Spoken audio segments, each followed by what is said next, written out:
Occupée dès la préhistoire, la butte de Sévrac culmine à 817 mètres d'altitude et offre un superbe panorama sur les alentours. Le château appartint à plusieurs familles, les Sévrac, les Armagnac, puis les Arpajon.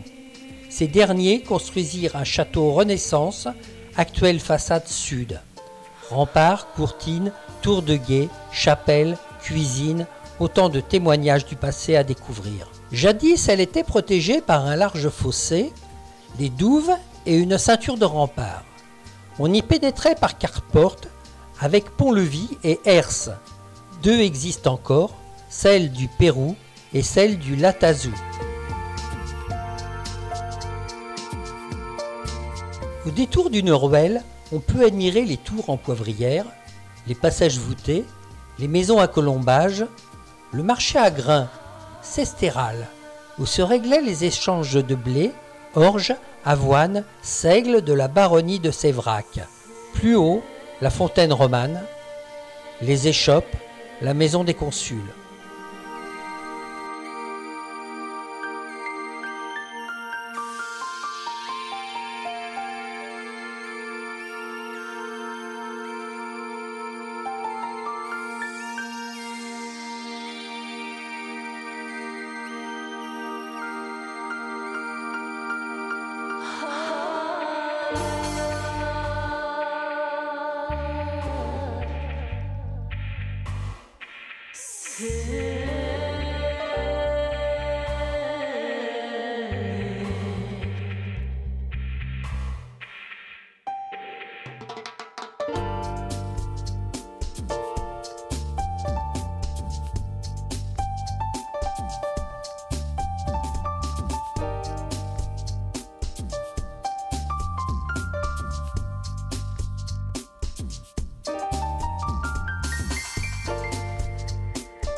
La première église de Saint-Dalmatie fut construite au IXe siècle par les moines du monastère fortifié de Lacarnourg, dépendant de l'abbaye de Saint-Victor de Marseille.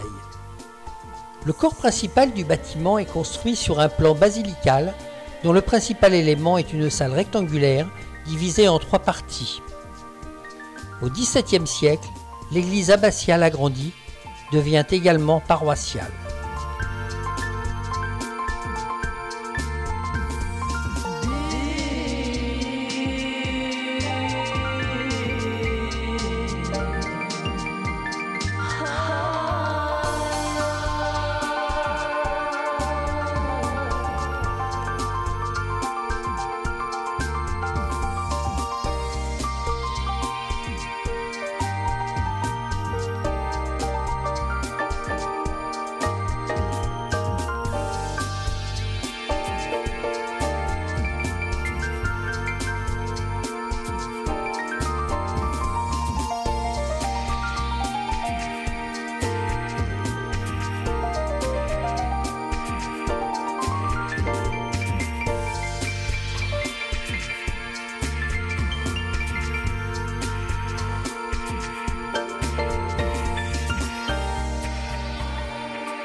Le château a appartenu à plusieurs familles, les Sévrac, les Armagnac, puis les Arpajon.